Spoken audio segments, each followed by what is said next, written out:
ಎಲ್ಲರಿಗೂ ನಮಸ್ಕಾರ. ನೀವು ನೋಡ್ತಾ ಇದ್ದೀರಾ ಹರ್ಷ ಹಳ್ಳಿ ಲೈಫ್ ಕನ್ನಡ ಯೂಟ್ಯೂಬ್ ಚಾನಲ್. ನಾನಿವತ್ತು ಆಲೂಗೆಡ್ಡೆಯಿಂದ ಚಿಪ್ಸ್ ಮಾಡೋದನ್ನ ತೋರಿಸ್ತಾ ಇದ್ದೀನಿ. ಬನ್ನಿ ನೋಡೋಣ ಈ ಆಲೂಗೆಡ್ಡೆ ಚಿಪ್ಸ್ನ ಹೆಂಗೆ ಮಾಡೋದು ಅಂತ. ನಮ್ಮ ಮನೆಯವ್ರ ಫ್ರೆಂಡು ಆಲೂಗೆಡ್ಡೆ ಹಾಕಿದ್ರಂತೆ, ಅದಕ್ಕೆ ಅವರು ಕೊಟ್ಟು ಕಳಿಸಿದ್ರು. ಇಷ್ಟು ಆಲೂಗೆಡ್ಡೆನ ಕೊಟ್ಟಿದ್ರು ಅವರು. ಜಾಸ್ತಿ ಇದ್ವಲ್ಲ ಆಲೂಗೆಡ್ಡೆ, ಅದರಿಂದ ಚಿಪ್ಸ್ ಮಾಡೋಣ ಅಂತ ನಾನು ಮಾಡ್ತಾಯಿದ್ದೆ. ನೋಡಿ ಇಷ್ಟು ಕೊಟ್ಟಿದ್ರು. ಇದರಲ್ಲಿ ನಾನು ಒಂದು 5 kg ಅಷ್ಟು ತಗೊಂಡೆ. ಇವು ಬೆಳೆದಿರೋ ಆಲೂಗೆಡ್ಡೆ ಆಗಿರೋದ್ರಿಂದ ಈ ಕಲರ್ ಇದ್ದಾವೆ, ಮತ್ತು ವೇಸ್ಟೇಜ್ ಸ್ವಲ್ಪ ಜಾಸ್ತಿ ಬರ್ತವೆ. ಅದೇ ಅಂಗಡಿಲಿ ತಂದರೆ ನಾವು ಆರಿಸ್ಕೊಂಡು ದಪ್ಪ ತರ್ಬೋದು, ಮತ್ತು ಅದರಲ್ಲಿ ವೇಸ್ಟೇಜ್ ಜಾಸ್ತಿ ಬರಲ್ಲ. ಈ ಆಲೂಗೆಡ್ಡೆ ಚಿಪ್ಸ್ ಮಾಡೋಕ್ಕೆ ಆಲೂಗೆಡ್ಡೆನ ಸ್ವಲ್ಪ ಮೀಡಿಯಮ್ ಸೈಜು ಅಥವಾ ದಪ್ಪ ಸೈಜ್ನೇ ತಗೋಬೇಕು. ನಾನಿಲ್ಲಿ ಮೀಡಿಯಮ್ ಸೈಜ್ನ ಆರಿಸ್ಕೊಂಡಿದ್ದೀನಿ. ನೋಡಿ, ನಾನು ಅಷ್ಟು ಆಲೂಗೆಡ್ಡೆನೂ ಒಂದು 5 ನಿಮಿಷ ನೀರಲ್ಲಿ ಹಾಕ್ಬಿಟ್ಟು ನೆನೆ ಹಾಕಿದ್ದೀನಿ. ಹಿಂಗೆ 5 ನಿಮಿಷ ನೆನೆ ಹಾಕೋದ್ರಿಂದ ಅದರಲ್ಲಿರೋ ಮಣ್ಣೆಲ್ಲ ಬಿಡುತ್ತೆ, ಬೇಗ ಸುಲಭವಾಗಿ ತೊಳಿಬೋದು ಅಂತ ಅಷ್ಟೇ. 5 ನಿಮಿಷ ಆದಮೇಲೆ ನಾನು ಎಲ್ಲ ಆಲೂಗೆಡ್ಡೆನೂ ನೀಟಾಗಿ ತೊಳೆದು ಮತ್ತು ಬ್ರೇಷನ್ಗೆ ಹಾಕ್ಕೊತಾ ಇದ್ದೀನಿ. ಈ ಥರ ತೊಳೆದ್ಬಿಟ್ಟು ಒಂದು 2-3 ಸಲ ನೀರಲ್ಲಿ ಹಾಕ್ಬಿಟ್ಟು ಚೆನ್ನಾಗಿ ತೊಳ್ಕೊಬೇಕು. ಅದರಿಂದ ಮಣ್ಣು ಮತ್ತು ಏನಾದರೂ ಕೊಳೆ ಇದ್ದರೆ ಚೆನ್ನಾಗಿ ಹೋಗುತ್ತೆ. ಈ ಥರ ತೊಳಿಬೇಕಾದ್ರೇ ಕೆಟ್ಟೋಗಿರೋವೆಲ್ಲ ನೋಡಿ, ಈ ಥರ ಕೆಟ್ಟೋಗಿರೋವೆಲ್ಲ ಸಿಗ್ತವೆ.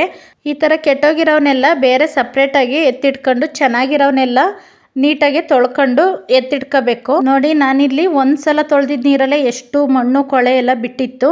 ಮತ್ತು 2 ಸಲ ನೀರು ಹಾಕ್ಬಿಟ್ಟು ನೀಟಾಗಿ ತೊಳ್ಕೊತಾ ಇದ್ದೀನಿ. ಈ ರೀತಿಯೇ ಒಂದು 3-4 ಸಲ ನೀರು ಹಾಕ್ಬಿಟ್ಟು ಚೆನ್ನಾಗಿ ತೊಳೆದು ಎತ್ತಿಟ್ಕೋಬೇಕು. ಈ ಥರ ನೀಟಾಗಿ ತೊಳೆಯೋದ್ರಿಂದ ಆಲೂಗೆಡ್ಡೆನ ಎರಿದಲ್ಲೇ ಚಿಪ್ಸ್ ಮಾಡ್ಬೋದು. ನಾನಿಲ್ಲಿ ಚಿಪ್ಸ್ ಮಾಡೋಕ್ಕೆ ಚಿಪ್ಸ್ ಮಾಡೋ ಸ್ಟ್ಯಾಂಡ್ ಬರುತ್ತಲ್ಲ ಸ್ಟೀಲ್ದು, ಅದನ್ನು ತಗೊಂಡಿದ್ದೀನಿ. ಮತ್ತು ಚಾಕು ಏನಾದರೂ ಕೆಟ್ಟೋಗಿರೋದು ಕುಯ್ಯೋಕ್ಕೆ, ಮತ್ತು ಇದು ತರಕಾರಿ ಎರಿಯೋದು ಕೆಟ್ಟೋಗಿರೋವೆಲ್ಲ ಸ್ವಲ್ಪ ಇದ್ದರೆ ಎರಿಬೋದು ಅದರಲ್ಲಿ. ಇಷ್ಟು 3ನ್ನ ತಗೊಂಡಿದ್ದೀನಿ. ನೋಡಿ, ಈ ಥರ ಕೆಟ್ಟೋಗಿರೋ ಆಲೂಗೆಡ್ಡೆ ಇರುತ್ತಲ್ಲ, ಇದನ್ನು ಚಾಕಿಂದ ಕುಯ್ಯಬೇಕು. ಇದು ಒಂದು ಅರ್ಧ ಕುಯ್ತೀನಿ ನಾನು. ಎಷ್ಟು ಕೆಟ್ಟೋಗಿದೆ ಅದನ್ನು ನೋಡಿಬಿಟ್ಟು ನೋಡಿ, ಈ ಥರ ಕುಯ್ದುಬಿಟ್ಟು ಇನ್ನು ಮಿಕ್ಕಿದ್ದ ಸ್ವಲ್ಪ ಇದ್ದರೆ ಅದನ್ನು ಈ ರೀತಿ ಎರೆದ್ಬಿಟ್ಟು ಅದು ಕೆಟ್ಟೋಗಿರೋದೆಲ್ಲ ತೆಗಿತೀನಿ. ಇಲ್ಲ ಸಿಪ್ಪೆ ಬೇಡಪ್ಪ ಅನ್ನೋರು ಪೂರ್ತಿನೇ ಎರೆದ್ಬಿಟ್ಟು ಮಾಡ್ಬೋದು. ಇಲ್ಲ ಸಿಪ್ಪೆ ಇದ್ದರೆ ಏನೂ ಆಗಲ್ಲ ಅಂತ ಅನ್ನೋರು ನೀಟಾಗಿ ತೊಳೆದ್ಬಿಟ್ಟು ಈ ಥರ ಮಾಡ್ಬೋದು. ಸಿಪ್ಪೆ ಇದ್ರೂ ಏನೂ ತೊಂದರೆ ಇಲ್ಲ, ಚೆನ್ನಾಗಿರುತ್ತೆ. ನೋಡಿ, ಇದು ಈ ಸ್ಟ್ಯಾಂಡ್ ಮಾತ್ರ ತುಂಬ ಶಾರ್ಪ್ ಇರುತ್ತೆ. ನಾನೊಂದು 2-3 ಸಲ ಕೈನೇ ಕುಯ್ಕೊಂಡಿದ್ದೀನಿ, ಅಷ್ಟು ಶಾರ್ಪ್ ಇರುತ್ತೆ. ಅದಕ್ಕೋಸ್ಕರ ಸ್ವಲ್ಪ ನಿಧಾನಕ್ಕೆ ಮಾಡಬೇಕು. ನೋಡಿ, ಇಷ್ಟು ತೆಳುಗೆ ಬರುತ್ತೆ. ಈ ಥರ ಮಾಡಿದ ಚಿಪ್ಸ್ನೆಲ್ಲ ಒಂದು ಬಕೆಟಲ್ಲಿ ನೀರು ತಗೊಂಡಿರಬೇಕು. ಆ ಬಕೆಟಿಗೆ ಈ ಥರ ಮಾಡಿದ್ದ ಚಿಪ್ಸ್ನೆಲ್ಲ ಹಾಕಬೇಕು. ನೋಡಿ, ನಾನು ಒಂದು ಬಕೆಟ್ ನೀರು ಎತ್ತಿಟ್ಕೊಂಡಿದ್ದೀನಿ. ಈ ಬಕೆಟಿನ ನೀರಿಗೆ ಈ ಥರ ಚಿಪ್ಸ್ ಮಾಡಿರ್ತೀವಲ್ಲ, ಇದನ್ನೆಲ್ಲ ಹಾಕಬೇಕು. ತಕ್ಷಣವೇ ಹಾಕಬೇಕು. ಇದನ್ನು ಒಂದು 2-3 ಸಲ ತೊಳಿಬೇಕು ನೀಟಾಗೆ. ಇಲ್ಲ ಅಂದರೆ ನೋಡಿ, ಈ ಥರ ಬೆಳ್ಳಕ್ಕೆ ನೊರೆ ಥರ ಕಾಣಿಸುತ್ತಲ್ಲ, ಆ ಥರ ಬರುತ್ತೆ. ಅದು ಅಷ್ಟು ಚೆನ್ನಾಗಿರಲ್ಲ ಅಂತ ಅಂದರೆ ಅದು ಕಪ್ಪುಗಾಗುತ್ತೆ ಒಣಗಿದ ಮೇಲೆ, ಅಥವಾ ಎಣ್ಣೆಗೆ ಹಾಕಿದಾಗ ಚಿಪ್ಸು ಕಪ್ಪುಗಾಗುತ್ತೆ. ಅದಕ್ಕೋಸ್ಕರ ಈ ಥರ ನೀರಲ್ಲಿ ನೀಟಾಗಿ 2-3 ಸಲ ತೊಳಿಬೇಕು. ನಾವು ಈ ಕಡೆ ಚಿಪ್ಸ್ ಮಾಡೋ ಅಷ್ಟರೊಳಗಡೆ ಸ್ಟವ್ ಮೇಲೆ ಒಂದು ಪಾತ್ರೆನ ಇಟ್ಟು ಆ ಪಾತ್ರೆಯಲ್ಲಿ ನೀರು ಹಾಕ್ಬಿಟ್ಟು, ನೀರನ್ನ ನೋಡ್ಕೊಂಡು ಸ್ವಲ್ಪ ಹಾಕಬೇಕು. ಆ ನೀರಿಗೆ ಸ್ವಲ್ಪ ಉಪ್ಪು ಹಾಕಿ, ಕಲ್ಲುಪ್ಪು ಹಾಕ್ಬಿಟ್ಟು ಕುದಿಯೋಕ್ಕಿಡಬೇಕು.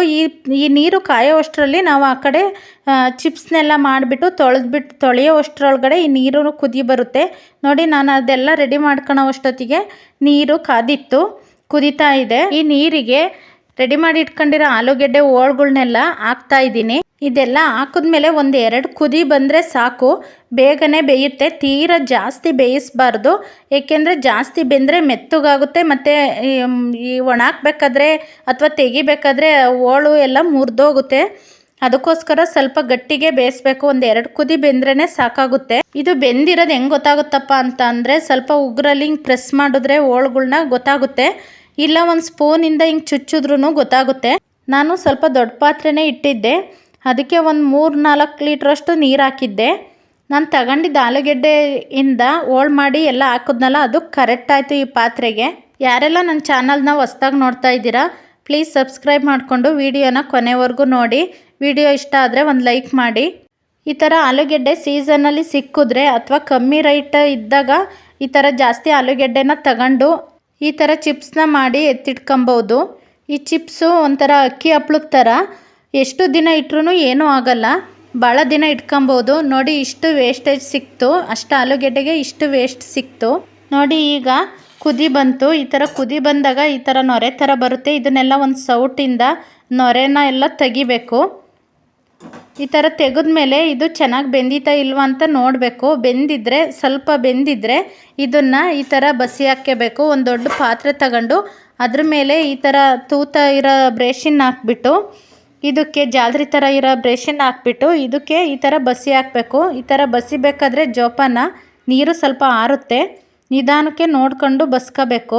ತುಂಬ ಜಾಸ್ತಿ ಮೆತ್ತಗಾಗಂಗೆ ಬೇಯಿಸಿದ್ರೆ ನೋಡಿ ಈ ಥರ ಬಸಿಬೇಕಾದ್ರೆ ಈ ಟೈಮಲ್ಲಿ ಅದು ಹಿಂಗೆ ಬೀಳುತ್ತಲ್ಲ, ಅವಾಗೆಲ್ಲ ಮುರಿದೋಗುತ್ತೆ. ಅದಕ್ಕೆ ತೀರ ಜಾಸ್ತಿ ಬೇಯಿಸಬಾರ್ದು.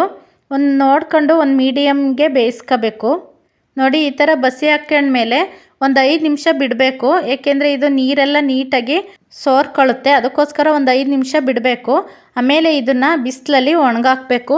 ನೆರಳಲ್ಲಿ ಒಣಗಾಕಿದ್ರೂ 1 ದಿನ 2 ದಿನಕ್ಕೆ ಒಣಗುತ್ತೆ. ಬಿಸಿಲಲ್ಲಾದರೆ ಒಂದೇ ದಿನಕ್ಕೆ ಒಣಗುತ್ತೆ. ನೋಡಿ ನಾನು ಬಿಸಿಲಿತ್ತು, ತುಂಬ ಚೆನ್ನಾಗಿ ಬಿಸಿಲಿತ್ತು, ಅದಕ್ಕೋಸ್ಕರ ಬಿಸಿಲಲ್ಲಿ ಹಾಕ್ತಾಯಿದ್ದೀನಿ.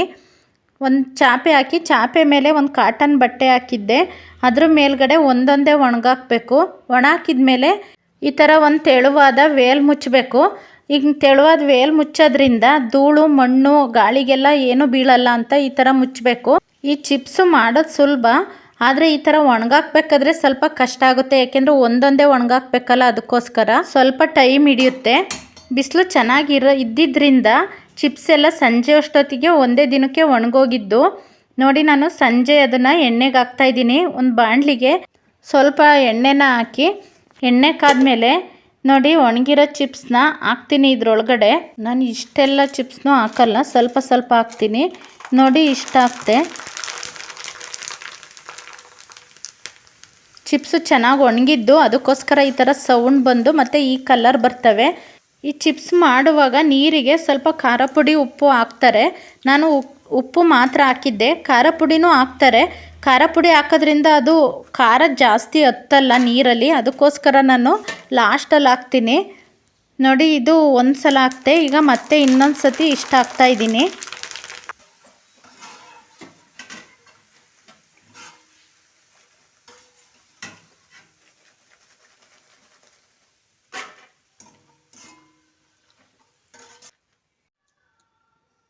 ನೋಡಿ ನಾನಿವಾಗ ಲಾಸ್ಟಲ್ಲಿ ಎಣ್ಣೆಗೆಲ್ಲ ಹಾಕಿದ ಮೇಲೆ ಉಪ್ಪು ಮತ್ತು ಖಾರ ಪುಡಿನ ಹಾಕ್ತೀನಿ. ಬೇಯಬೇಕಾದ್ರೂ ಹಾಕಿದ್ದೆ, ಆದರೆ ಬೇಯಬೇಕಾದ್ರೆ ನಾನು ಜಾಸ್ತಿ ಹಾಕಿರಲಿಲ್ಲ. ಈ ಟೈಮಲ್ಲಿ ಹಾಕೋದ್ರಿಂದ ರುಚಿ ಚೆನ್ನಾಗಿರುತ್ತೆ. ನಮಗೆ ಎಷ್ಟು ಬೇಕೋ ಅಷ್ಟು ಹಾಕ್ಬೋದು. ಖಾರ ಜಾಸ್ತಿ ಬೇಕು ಅನ್ನೋರು ಖಾರ ಪುಡಿ ಸ್ವಲ್ಪ ಜಾಸ್ತಿ ಹಾಕ್ಬೋದು. ನೋಡಿ ಈ ಥರ ಹಾಕಿದ ಮೇಲೆ ಇದನ್ನು ಈ ಥರ ಮಾಡೋದ್ರಿಂದ ಅದು ಉಪ್ಪು ಮತ್ತು ಖಾರ ಪ್ರತಿಯೊಂದು ಚಿಪ್ಸಿಗೂ ಚೆನ್ನಾಗಿ ಆಗಿರುತ್ತೆ. ನೋಡಿ ಇವಾಗ ನಾವು ಉಪ್ಪು ಖಾರ ಪುಡಿ ಹಾಕಿದ್ದೀವಿ ಅಂತಲೇ ಅನಿಸಲ್ಲ, ಅಷ್ಟು ನೀಟಾಗಿ ಎಲ್ಲ ಚಿಪ್ಸಿಗೂ ಚೆನ್ನಾಗಿ ಹಿಡ್ದಿದೆ. ಆಲೂಗೆಡ್ಡೆ ಚಿಪ್ಸು ರೆಡಿ ಆಯಿತು. ನೋಡಿ ನಾನು ಅಷ್ಟು ಆಲೂಗೆಡ್ಡೆ ತಗೊಂಡು ಮಾಡಿದ್ನಲ್ಲ, ಅಷ್ಟು ಆಲೂಗೆಡ್ಡೆಗೆ ಒಣಗಿದ ಮೇಲೆ ನನಗೆ ಇಷ್ಟು ಚಿಪ್ಸ್ ಆಯಿತು. ನಾನು ಇವಾಗ ಈ ಬಾಕ್ಸಿಗೆ ತುಂಬಿ ಎತ್ತಿಟ್ಕೊತೀನಿ.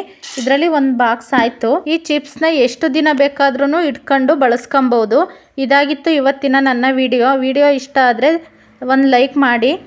ಎಲ್ಲರಿಗೂ ಧನ್ಯವಾದಗಳು.